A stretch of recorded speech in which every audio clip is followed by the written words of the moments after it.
Episode की शुरुआत leaf village के एक सामान्य लेकिन जीवंत दृश्य से होती है।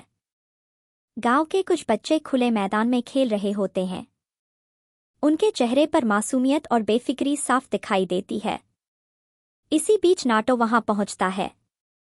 वह बाकी बच्चों को खेलते हुए देखकर थोड़ा उत्साहित हो जाता है और उनसे दोस्ताना अंदाज में बात करता है। वह पूछता है कि वे क्या खेल रहे हैं और क्या वह भी उनके साथ खेल सकता है। लेकिन बच्चों का रिएक्शन बिल्कुल अलग होता है। वे नाटो को साफ मना कर देते हैं और कहते हैं कि आज रात वे एक खास टेस्ट करने वाले हैं, जिसमें यह पता लगाया जाएगा कि कौन डरपोक है और कौन नहीं। वे नाटो को चेतावनी देते हैं कि वह उनका पीछा न करे और उनके रास्ते में न आए। नाटो बाहर से भले ही यह दिखाने की कोशिश करता है कि उसे इन बातों से कोई फर्क नहीं पड़ता, लेकिन अंदर ही अंदर वह आहत होता है। वह खुद से कहता है कि उसे किसी की परवाह नहीं है और वह जो चाहेगा वही करेगा। इसी दौरान कुछ और लोग आपस में बात करते हुए नाटो की ओर इशारा करते हैं और कहते हैं कि यही वह लड़का है जिसके बारे में गांव में तरह तरह की बातें की जाती हैं। नाटो यह सब सुन लेता है लेकिन कुछ नहीं कहता। कुछ देर बाद नाटो सोचता है कि अगर उसे दूसरों को डराना है तो वह क्या कर सकता है। तभी उसकी नज़र एक दुकान पर पड़ती है जहां कई तरह के डरावने मास्क रखे होते हैं। वह अंदर जाकर उन्हें देखने लगता है। मास्क देखकर उसके दिमाग में कई आइडियाज आने लगते हैं। लेकिन तभी दुकानदार गुस्से में आ जाता है। वह नाटो को देखकर चिल्लाता है और उसे दुकान से बाहर निकलने को कहता है। बिना कोई बात सुने वह नाटो को धक्का दे देता है, जिससे नाटो जमीन पर गिर जाता है। दुकानदार बेहद अपमानजनक शब्दों में नाटो से बात करता है और कहता है कि वह यहाँ आने लायक नहीं है, उसे कीड़े जैसा समझता है। नाटो घबराकर कहता है कि वह तो बस मास्क देख रहा था, उसने कुछ गलत नहीं किया। लेकिन तभी वहां भीड़ इकट्ठा हो जाती है। लोग आपस में कानाफूसी करने लगते हैं कि यही वह लड़का है जो हमेशा परेशानी पैदा करता है। दुकानदार गुस्से में एक मास्क उठाकर नाटो के चेहरे पर फेंक देता है और उसे वहां से भाग जाने को कहता है। नाटो चुपचाप मास्क उठाता है और वहां से चला जाता है। जाते समय वह महसूस करता है कि हर कोई उसे घूर रहा है। वह उनसे पूछता है कि सब उसे ऐसे क्यों देख रहे हैं, लेकिन कोई जवाब नहीं देता। घबराकर और दुखी होकर वह वहां से भाग जाता है। दूर से चोजी और शिकारु यह सब देखते रहते हैं। रात का समय आता है। बच्चे अपने डर के टेस्ट के लिए निकलते हैं। उनमें से एक बच्चा डर के मारे भागकर वापस आ जाता है। दूसरा बच्चा हिम्मत दिखाने की कोशिश करता है और आगे बढ़ता है, हालांकि वह भी अंदर से डरा हुआ होता है। वह खुद से कहता है कि उसे बस सामने रखी लकड़ी उठाकर ले आनी है। तभी अचानक उसके सामने एक डरावना सा रूप दिखाई देता है। उसे लगता है कि वह कोई राक्षस है, लेकिन असल में वह नाटो होता है जो मास्क पहनकर मजाक कर रहा होता है। बच्चे बुरी तरह डर जाते हैं और वहां से भाग खड़े होते हैं। उसी रास्ते से इरुका सेंसेई गुजर रहे होते हैं। उन्हें शक होता है कि वहां कोई था।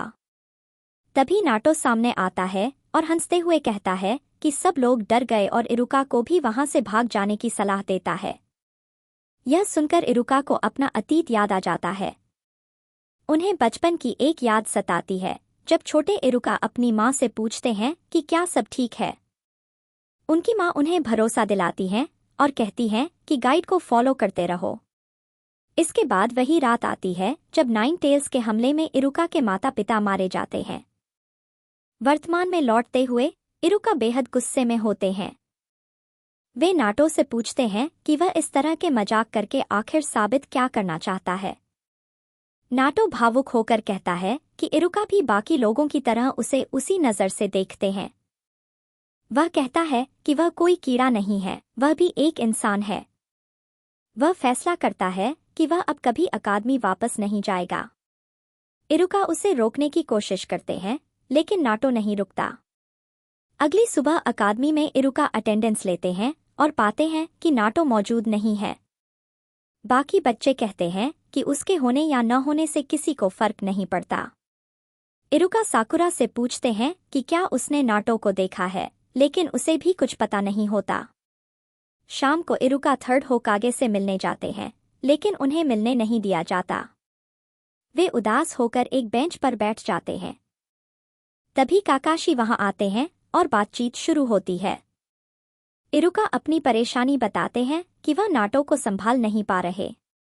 काकाशी कहते हैं कि इरुका की आंखों में पहले जो चमक थी वह अब नहीं रही। फ्लैशबैक में दिखाया जाता है कि कैसे होकागे काकाशी को डांटते हैं और फिर घायल इरुका वहां पहुंचते हैं।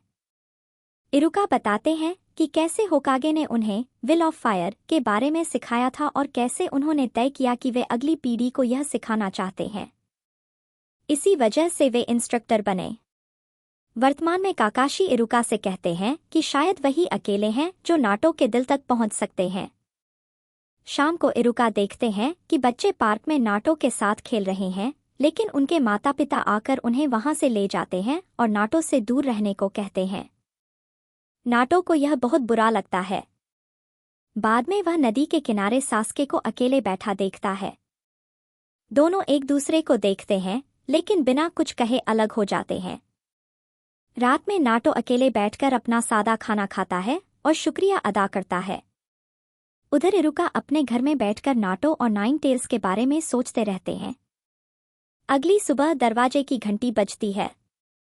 नाटो घबराकर देखता है कि इरुका सामने खड़े हैं।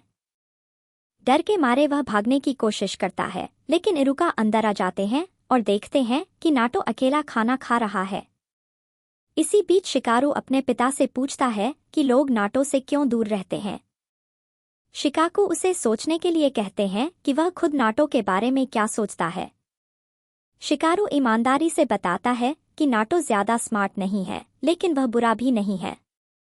बाद में नाटो कुछ बच्चों से मिलता है जो उसे अपने ग्रुप में शामिल होने के लिए एक खतरनाक जगह से कुछ लाने को कहते हैं।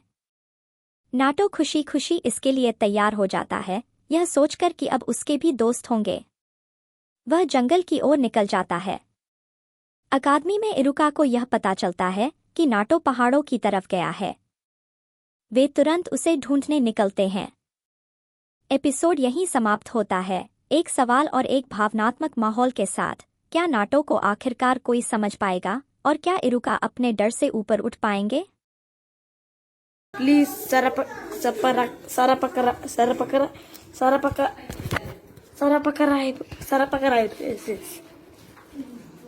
Okay, thank you.